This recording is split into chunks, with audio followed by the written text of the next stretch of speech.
Okay everybody, so let's start our today's topic। ये topic हमारा continue होने वाला है, इसको हमने पहले कंप्लीट किया हुआ है। इस सेट में हमने देखो पहले 12 क्वेश्चन हमने पहले कंप्लीट किए हुए हैं, ठीक है। अभी हमें 13 से स्टार्ट करना है। टॉपिक क्या हमारा? सेंटेंस कंप्लीशन, ठीक है। जैसा कि नाम ही इसमें क्या दिया गया आपको, सेंटेंस कंप्लीशन। हमें सेंटेंस कंप्लीट करना है। सेंटेंस हमारा क्या होता है? अधूरा होता है, जो आपको दिया होता है, बीच में ब्लैंक दिया रहेगा, उसको आपको कंप्लीट करना रहता है, ठीक है। तो चलो स्टार्ट करते हैं आज के फर्स्ट क्वेश्चन के साथ, क्वेश्चन नंबर 13 के साथ।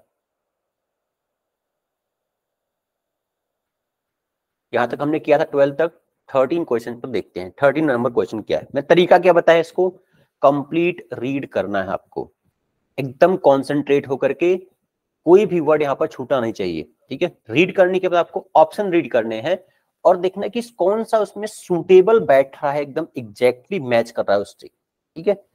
जैसे जो इवेंट दिया गया है आपको, जो भी इसमें दिए गए हैं, हाँ ये हैपनिंग हो रहा है इसमें, ये चीजें चल रही हैं पूरे पैसेज के अंदर, तो बीच में कुछ तो ऐसा छूट गया होगा जो आपको नीचे ऑप्शन में दिया गया है, ठीक है। तो चलो आप पहले रीड करो इसको, आपके पास मैं वो टाइम देता हूँ 1 मिनट का, तो रीड करके पहले बताओ इसमें आंसर क्या होगा। आप लोग खुद ट्राई करो, उसके बाद मैं इसका आंसर बताता हूँ आंसर क्या है।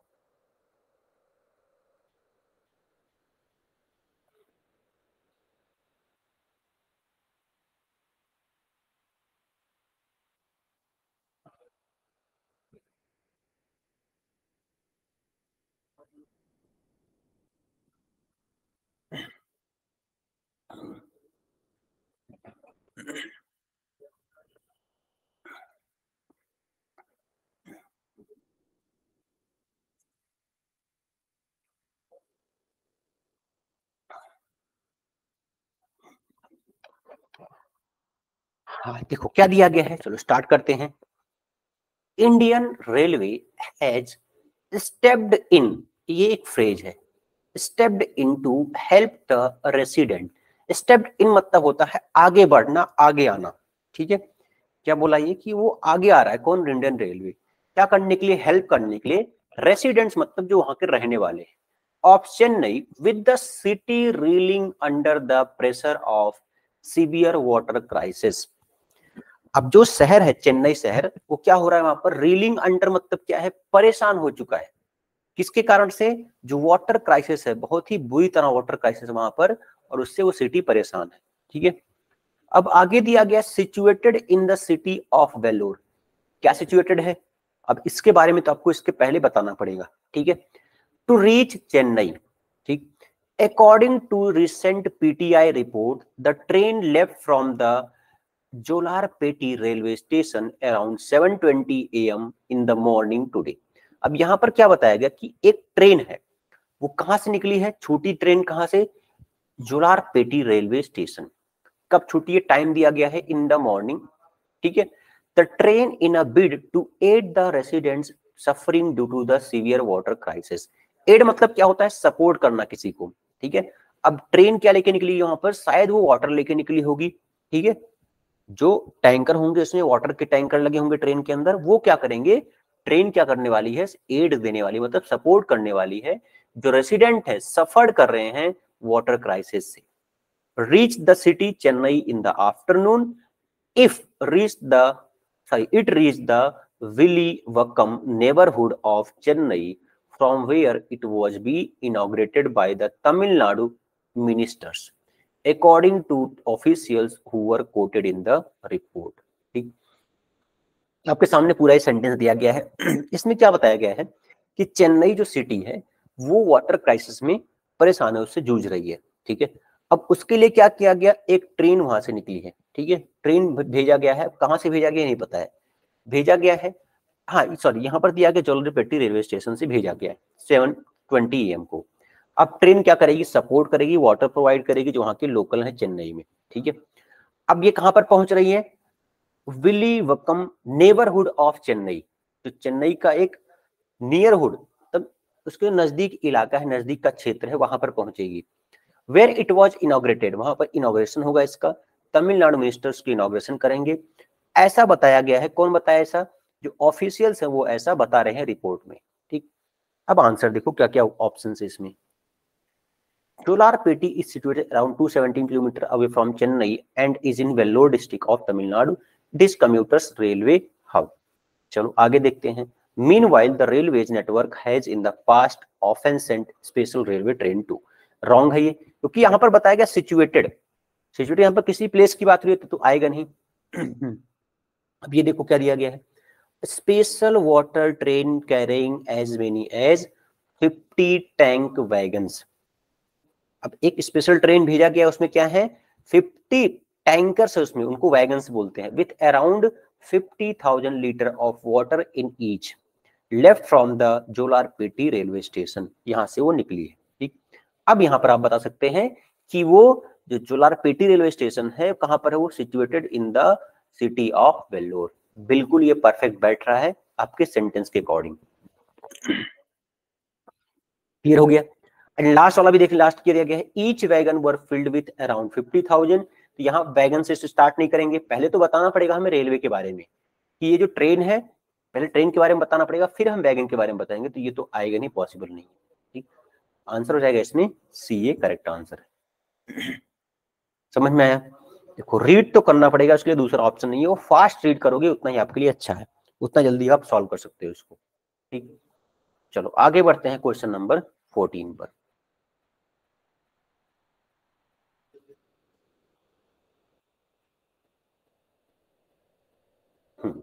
रीड करो इसको.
देखो क्वेश्चन नंबर 16 में क्या दिया गया है, symbolism for pilgrim who will be able to travel from Dera Baba Nanak town. ठीक है, जो सिंबोलिज्म का मतलब क्या है, प्रतीक होता है, कि जो प्रतीक है किस चीज का, जो पिलग्रिम है, श्रद्धालु हैं, कहाँ जाने वाले, एबल टू ट्रेवल। ठीक है, वो अब ट्रेवल कर सकते हैं, श्रद्धालु अभी नहीं बताया कौन से श्रद्धालु, जो जाना चाहते हैं कहां से, डेरा बाबा नानक से पंजाब तक जाना चाहते हैं, गुरुद्वारा नानक, पंजाब से gurdwara Nanak, Gurdwara Darbar Sahib Kartarpur, just a few kilometre inside the Pakistan, वो बस पाकिस्तान के कुछ किलोमीटर अंदर है, कौन, करतारपुर की बात हो रही है। Which are site where Guru Nanak spent his last few years, जो कि क्या बताया गया इसमें, कि जो गुरु नानक हैं वो अपना लास्ट कुछ टाइम यहाँ पर बिताए थे। Beyond the date and year, this is the route that guru and his followers traverse with ease for a half a millennium until partition resulted in the India Pakistan border cutting through it. मतलब जहां पर गुरु और शिष्य आपस में आया जाया करते थे, ठीक है, वो क्या हो गया, अब बॉर्डर बन जाने के कारण वो अलग हो गया, कटिंग थ्रू इट, अलग हो चुका है। While Sikh pilgrims have been given easy access since then to Guru Nanak birthplace, as Nankana Sahib, the circuitous 200 km route to Kartarpur via Amritsar Wagha, has been off limit. जो अभी तक रोका गया था उनको क्या कर दिया गया, अब सिख लोगों को वहां पर परमिशन मिल गई है, जो 200 किलोमीटर का रूट है वो वहां पर परमिशन दे दिया गया है। आगे क्या बोला जा रहा है, there are some who believe that it contains not only wisdom, कुछ लोग ऐसा समझते हैं कि ये जो किसी चीज की बात हो रही है, कि it contains not only wisdom of 10 gurus but is itself the 11th and last guru, giving life to the wishes of so many will also ensure political dividends in India and aspect no government in the state or at the center can ignore। ठीक, तो answer क्या आएगा इसमें, देखो एक word choose किया गया है, इट कंटेन्स। अब इसका मतलब क्या है, इट कंटेन्स मतलब कोई ना कोई यहाँ पर ऑब्जेक्ट है, कोई किसी चीज की बात हुई है। डिस्पाइट द रिच सिग्निफिकेंस, क्या ये आ सकता है, क्या नहीं आ सकता। द करतारपुर श्राइन है one of the last copies, correct है ये। तो करतारपुर में क्या है, last copy of original Guru Granth Sahib रखी गई है। अब उसके बारे में क्या बोल रहा है, कि उस बुक के अंदर ना केवल विजडम मतलब जो उनकी ज्ञान की बातें हैं वही नहीं है, of the 10 Guru but itself the 11th and last गुरु, वो बुक खुद में ही क्या है, वो एक 11th गुरु के नाम से जानी जाती है, वो एज ए 11th गुरु मानते हैं लोग उसको। ठीक है, तो आंसर क्या होगा इसमें, बी ए करेक्ट आंसर है। आगे समझ में, चलो आगे देखते हैं question number 17।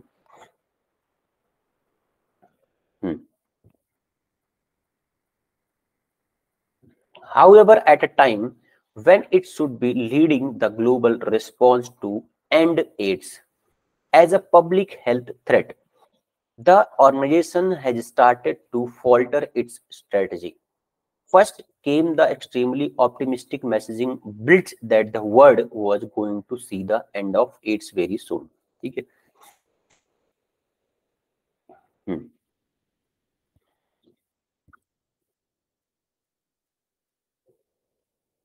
Very soon, this is far from true, ये अभी तक सच नहीं हो पाया है। With many countries such as Russia witnessing a raging epidemic among drug users and men who have sex with men communities, with the top leadership in UNAIDS exhorting countries to bring AIDS out of isolation and integrate with health system. The political leadership in many countries have thought that AIDS is no more a challenge. अब क्या बोला गया है, in many countries, क्या बताया गया है, have thought, वो ऐसा सोचते हैं कि जो एड्स है ये कोई बड़ा चैलेंज नहीं है अब आने वाले टाइम में। ठीक, तो यहाँ पर आंसर क्या होगा इसमें, अगर आप स्टार्टिंग से देखोगे, स्टार्टिंग में क्या बताया गया है, हाउएवर एट अ टाइम। ठीक, अब यहाँ पर एक वर्ड है, देखो मैसेजिंग ब्लिट्स, BLITZ, इसका मीनिंग क्या है, देखो ये ऑप्टिमिस्टिक, ऑप्टिमिस्टिक मतलब होता है पॉजिटिव सोचना। ठीक है, ब्लिट्स का मतलब क्या होता है, किसी के ऊपर अटैक करना को बोलते हैं ब्लिट्स। और कोई वर्ड है क्या इसमें, थ्रेट, देखो एक वर्ड है इसमें फॉल्टर।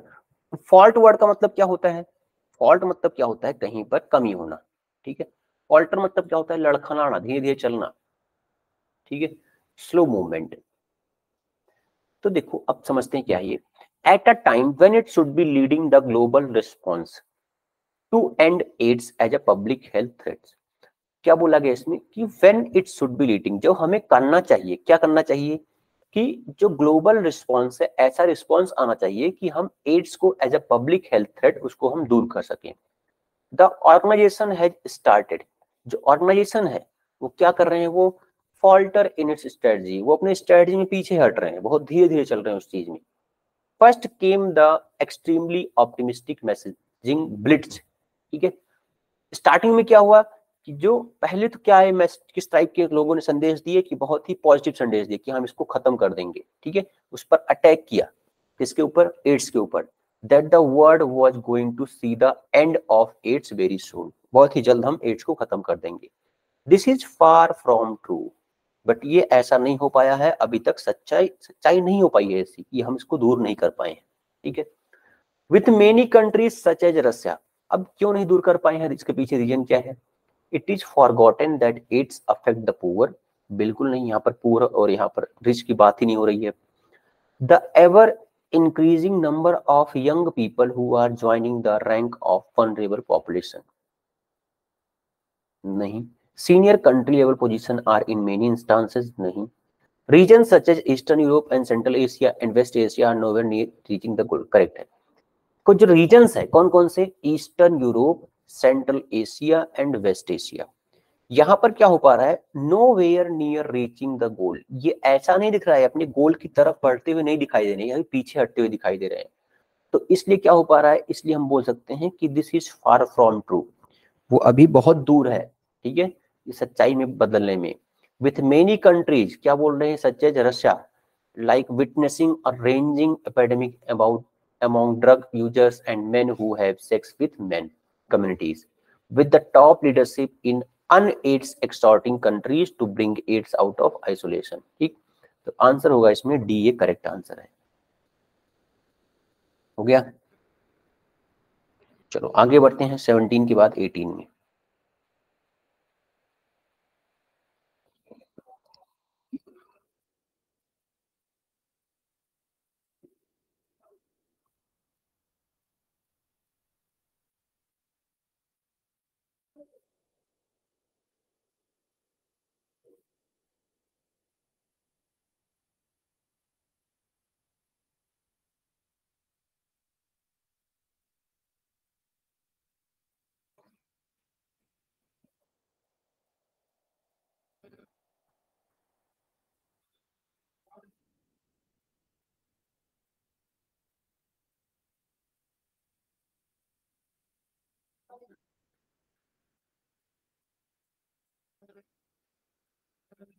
देखो क्या दिया गया है। North 99 is a part of new wave of advocacy media both on left and right। क्या क्या दिया गया है? This is reaching more Canadians than ever before thanks to savvy approaches। अब यहाँ पर savvy का मतलब क्या हुआ? savvy मतलब होता है जो जनरल इंटेलिजेंस, मतलब जो सामान्य बुद्धि का यूज करते हैं, हाँ कॉमन सेंस का यूज करते हैं, ऐसा बोल सकते हैं, ठीक है। कॉमन सेंस का यूज, उसको बोलते हैं savvy अप्रोच, कॉमन सेंस, ठीक। अब यहाँ पर एक वर्ड और है, एडवोकेसी, ठीक है। उसके बाद क्या हुआ? मीडिया हुआ। तो एडवोकेसी का मतलब यहाँ पर पहली बात तो ये एडवोकेसी है क्या? यहाँ पर ये इसका पार्ट ऑफ स्पीच क्या है? ये एडजेक्टिव है। एडवोकेसी मतलब होता है वकालत करना, किसी के बारे में आप बोल रहे हो, किसी के पक्ष में बोल रहे हो, उसको बोलते हैं एडवोकेसी, एडवोकेट से बना हुआ है, ठीक। Savvy approaches to Facebook, these pages and associated websites are generating millions of shares, reactions and comments, and at time eclipsing the country's biggest newspapers and broadcaster on the platform, according to a new analysis by BuzzFeed News and the Toronto Star. Especially when you are distractedly scrolling through your news feed, according to expert Elizabeth Dubius, a researcher at the University of Ottawa specializing in social media and politics, said the average person might struggle to differentiate between news and advocacy on Facebook. अब इसमें एक word आया हुआ है advocacy. Advocacy का मतलब क्या है कि कोई एक न्यूज किसी ने क्रिएट कर दिया, अफवाह फैला दिया, अब लोग क्या करेंगे, उसी को क्या करेंगे, उसकी वकालत करते रहेंगे, उसके सपोर्ट में बोलते रहेंगे कि हाँ ये सही है, इसको फॉरवर्ड करो, इसको लाइक करो, इसको कमेंट करो। बस क्या होता है वहां पर, बस केवल उनकी एडवोकेसी, उनकी वकालत हो रही है।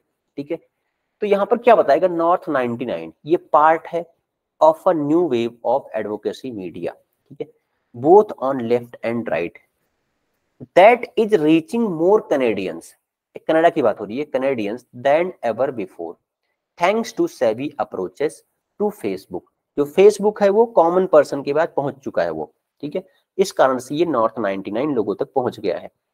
These pages and associated websites are generating millions of share, reaction and comments। अब ये क्या हो रहे हैं, जो नॉर्थ 99 ये बता रहा है कि फेसबुक पेज है ये इतना तेज फैल रहा है, इस पर इतना तेज रिएक्शंस आते हैं, कमेंट्स आते हैं। ठीक है, तो उससे क्या होता है, at times eclipsing the country's biggest newspaper. जो न्यूज़पेपर है कंट्री के अंदर, जो मेन मीडिया है, उसको एक्लिप्स मतलब ढक ले रहा है, वो पूरी तरह से उसको हाइड कर देता है, वो उसको कवर, लोग उसको कवर ही नहीं करते, उसको पढ़ते ही नहीं है। And broadcaster on the platform according to new analysis by BuzzFeed news and the Toronto Star. ये ऐसा किसी ने एनालिसिस किया हुआ है, कौन एनालिसिस किया, बज़फीड और टोरंटो स्टार ने। अब आगे क्या बोल रहे हैं, especially when you are distractedly scrolling through your news feed। बिना देखे हुए ब्लाइंडली आप बस केवल स्क्रॉल करते हुए जा रहे हैं। ठीक है, बिना किसी कोई भी एक्सपर्ट वहां पर बात नहीं कर रहा सामने, फिर भी आप स्क्रॉल कर रहे हैं, न्यूज अलग अलग देख रहे हैं, तो वहां पर क्या होता है, ऐसी प्रॉब्लम आ सकती है। एलिजाबेथ ड्यूबियस, ये कोई पर्सन है, रिसर्चर है, क्या रिसर्च किया, ये यूनिवर्सिटी ओटावा में है, specialising in social media and politics, said, क्या बताया इन्होंने कि एवरेज पर्सन जो होते हैं माइट स्ट्रगल टू डिफरेंशिएट। जो बहुत सारे लोग हैं वो डिफरेंशिएट ही नहीं कर पाते कि वो न्यूज है या फिर वो वकालत की जा रही किसी भी न्यूज की, तो ये तो डिफरेंशिएट करना सबसे इंपॉर्टेंट है। चलो आते हैं आंसर क्या होगा देखते हैं। फर्स्ट क्या दिया गया इसमें, what we see in Facebook context is that people are not great at differentiating, कि जो लोग हैं वो बहुत ही सक्षम नहीं है डिफरेंशिएट करने में, अलग करने में उसको। ठीक है, within more than 23 million Canadians on Facebook, the platform will be major political background, but the lines between traditional news reporting with clear editorial standard and accountability and these new media players can be difficult to discern। ठीक, हाँ, and last में क्या दिया गया है, Facebook its flagship page consistently generates,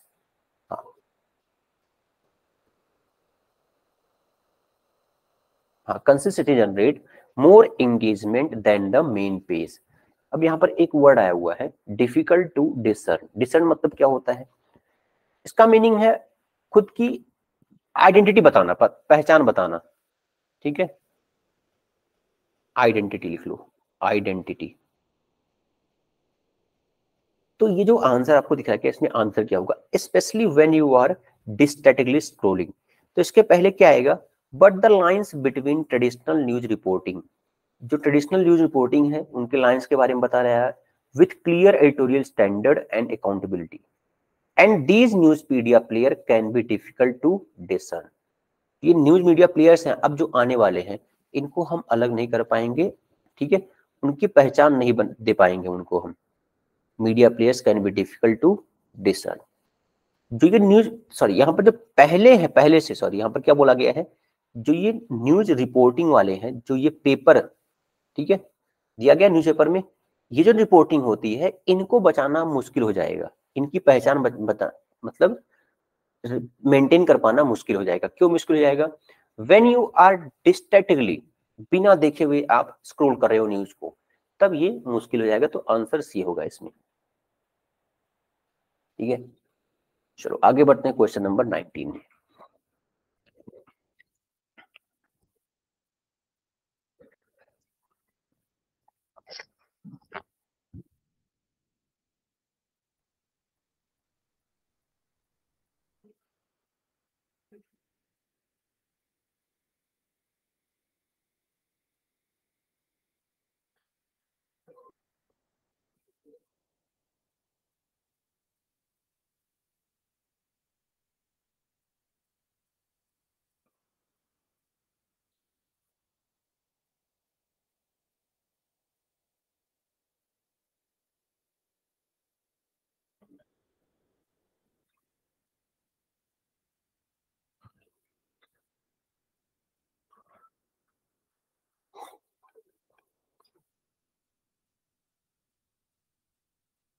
हाँ देखो क्या दिया गया है, transition always coincides with the quadrennial world cup and India too is part of the global trend.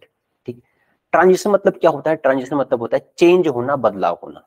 ठीक है, ट्रांजिशन ऑलवेज कोइंसाइड्स, कोइंसाइड मतलब होता है एक दूसरे के ऊपर, मतलब इंसिडेंटली आपस में एक साथ आ जाना, वो कोइंसाइड करना। ठीक है, अब नेक्स्ट वर्ड क्या है इसमें, क्वाड्रेनियर। ठीक है, क्वाड्रेनियल, क्वाड्रेनियल मतलब क्या होता है, इसको समझ लो, हर 4 साल के बाद, ठीक है, every 4 year, every 4 year, quadrennial world cup and India too is part of the global tent. अब इसमें बताया क्या गया इस लाइन में, जो हर 4 साल के बाद जो वर्ल्ड कप होता है, ठीक है, वो क्या होता है, उसका जो इंडिया है, जो पूरे वर्ल्ड में जो ट्रेंड होता है उसमें इंडिया भी उसका पार्ट है।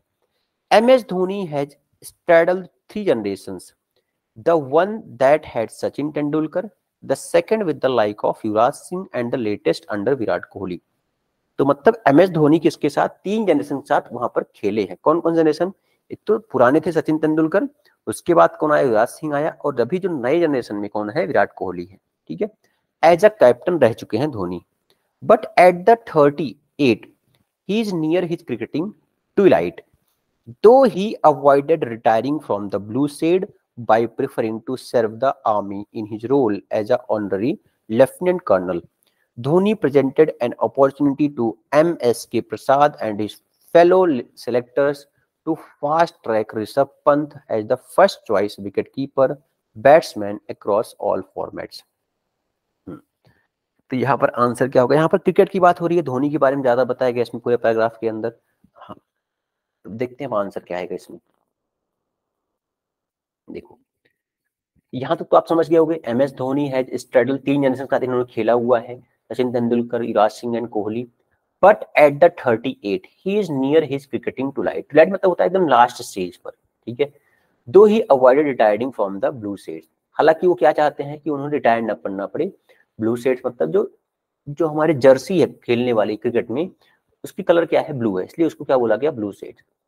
Preferring to serve the army in his role as an honorary lieutenant colonel, वो क्या प्रिफर कर रहे हैं अब, कि वो आर्मी में अपना टाइम देंगे अब, और उनको पोस्ट कौन सी मिली है, लेफ्टिनेंट कर्नल की पोस्ट मिल चुकी है। Dhoni presented an opportunity to MSK Prasad and his fellow selectors, Dhoni ने क्या बताया है, एक सजेशन दिया है अपॉर्चुनिटी के लिए, कि जो फास्ट ट्रैक ऋषभ पंत है एट फर्स्ट चॉइस, जो ऋषभ पंत होंगे वो फर्स्ट चॉइस होंगे विकेट कीपर के लिए, बैट्समैन अक्रॉस ऑल फॉर्मेट्स। ठीक है, धोनी ने खुद सजेस्ट किया है इसको, एमएसके प्रसाद को, कि आप ऋषभ पंत को चॉइस करो एज ए सिलेक्शन।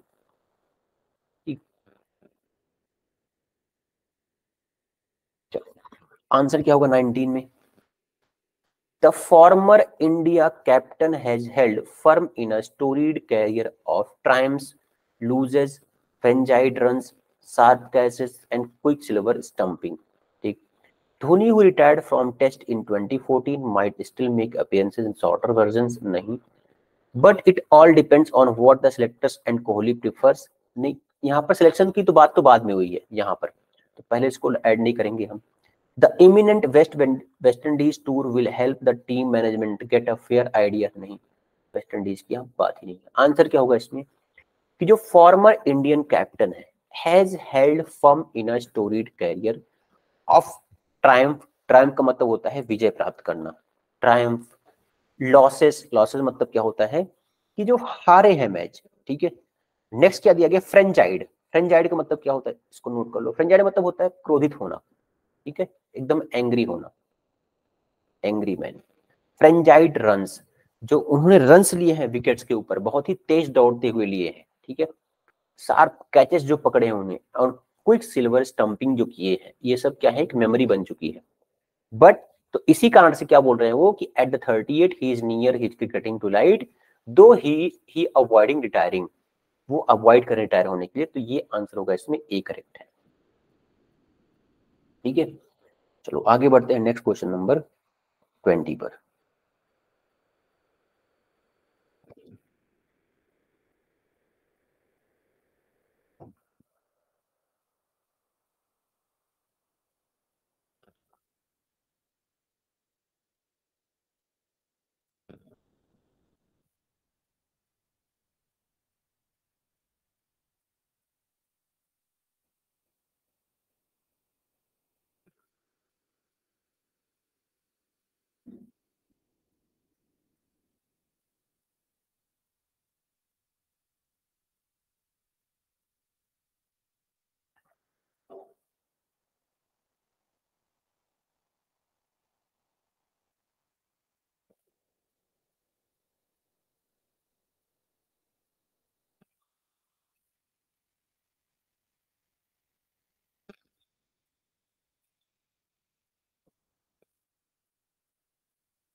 क्या होगा देखो इसमें,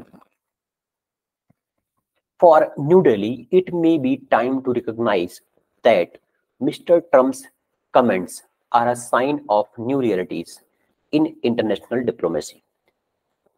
फॉर न्यू दिल्ली बोला कि न्यू दिल्ली के लिए क्या है, it may be time to recognise, कि अब टाइम आ चुका है कि वो रिकॉग्नाइज कर लें, एक्सेप्ट कर लें कि जो ट्रम्प है, comments are sign of new realities, वो जो कमेंट कर रहे हैं, जो उन्होंने पास किए हैं, जो भी मीडिया ने पास किया होगा इन इंटरनेशनल डिप्लोमेसी, वो एक नई वास्तविकता अभी आने वाली है सामने, तो ये आप इंडिया को या फिर न्यू दिल्ली को एक्सेप्ट करना चाहिए। Mr Modi will have to prepare accordingly for some plain speaking when he visits the US and meets with Mr. Trump।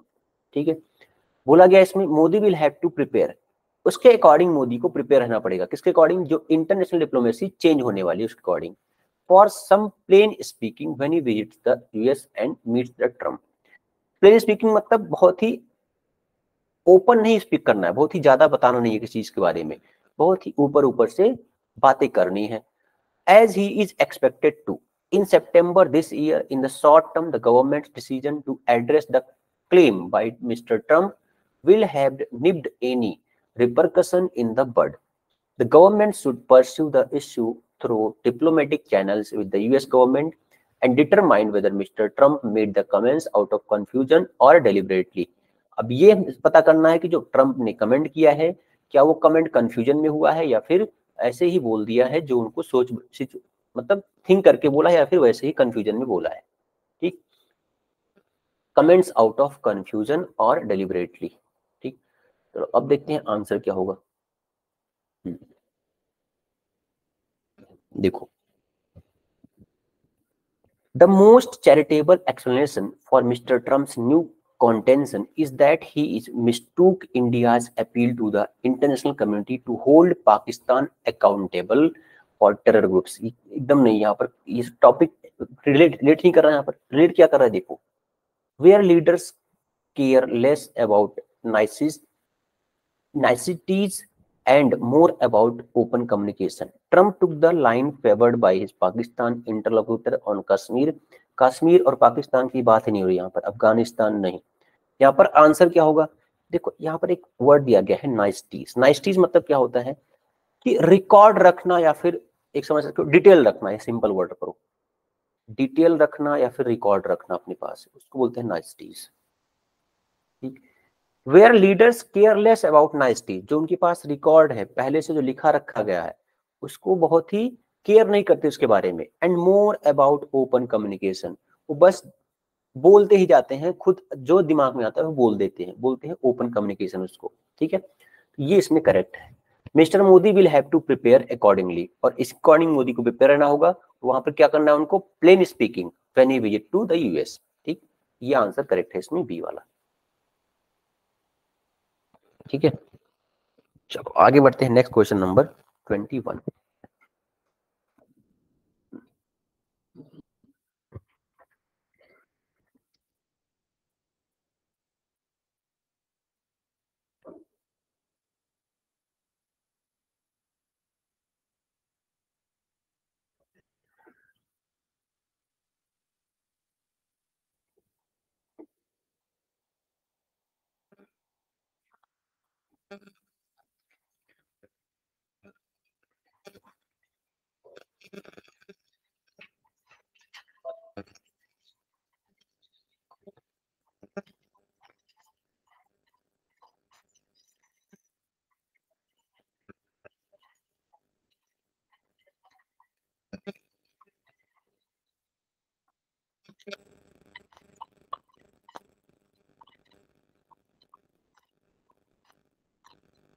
देखो यहाँ पर क्या होगा, while a sound fiscal policy, यहाँ पर फिजिकल पॉलिसी की बात हो रही है, इज हाईली डिजायरेबल, ठीक है, तब एक अच्छी फिजिकल पॉलिसी यहाँ पर जरूरत है।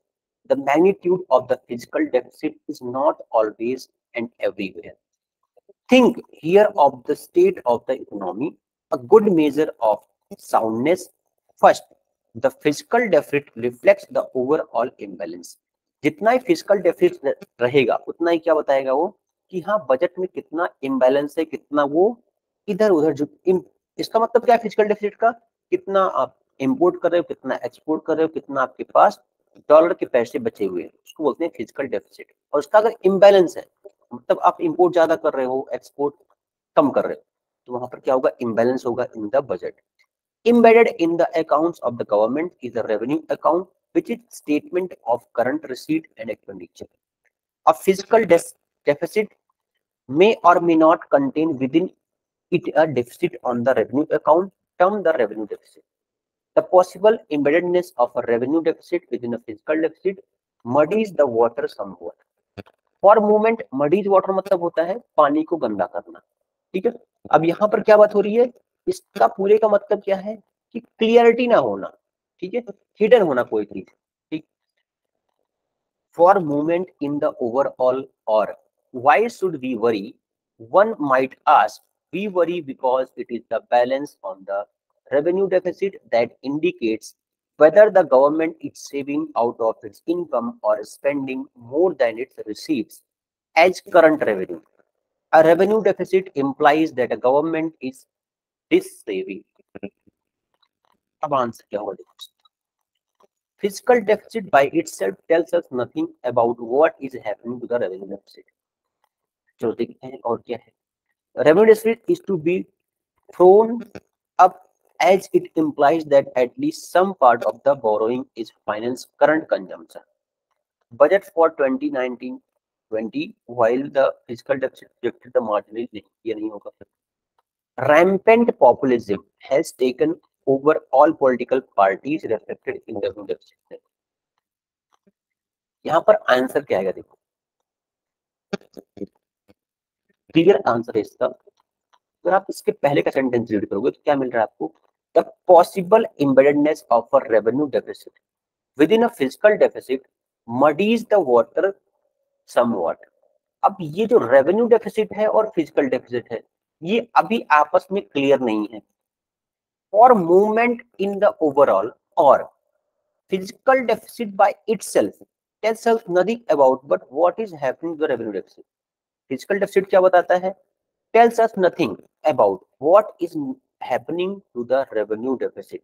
Physical deficit ये नहीं बताएगा कि revenue deficit में क्या हो रहा है। आंसर क्या है इसमें, ए ये करेक्ट आंसर।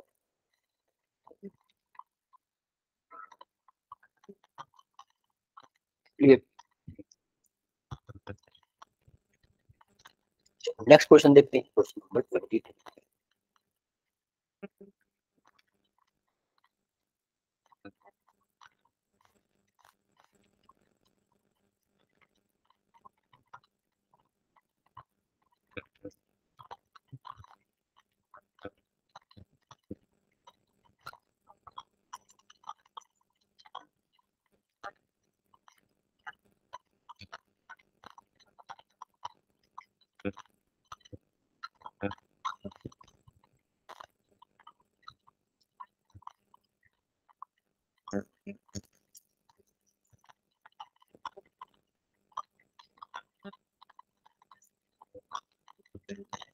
हाँ देखो 22 में क्या है, in fulfilling the doctors request President Mnangagwa handed over a consignment of the required medical equipment. ठीक है, कि डॉक्टर के रिक्वेस्ट को फुलफिल करने के लिए जो प्रेसिडेंट है उन्होंने क्या किया, हैंड ओवर किया है, दिया है consignment of medical equipment which included infant incubators and रिसस्टेटर्स।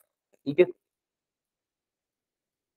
for neonatal intensive care unit, multi-parameter monitor for adult and pediatrics, operating theater tables, portable electroencephalography machine, respiratory aid ventilator and video endoscopy, gastroscopy and colonoscopy sets।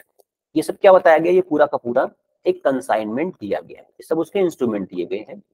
He also handed over intensive care unit ventilators for adults and pediatrics, mobile X-ray machines, and anesthetic machine. The equipment was brought under the accelerated purchase system and is targeted to refurbishing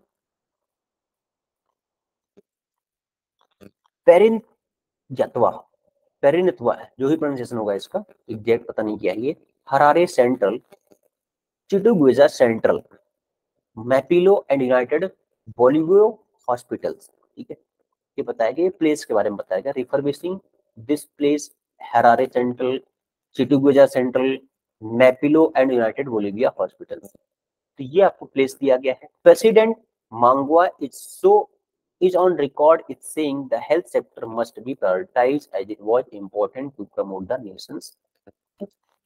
answer क्या होगा इसमें, but 6 of the 7 jurisdiction, यहाँ पर 6 और 7 की बात ही नहीं है।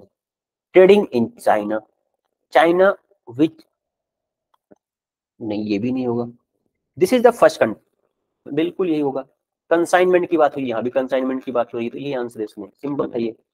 ठीक है, चलो एक लास्ट क्वेश्चन देखते हैं, क्वेश्चन नंबर 20।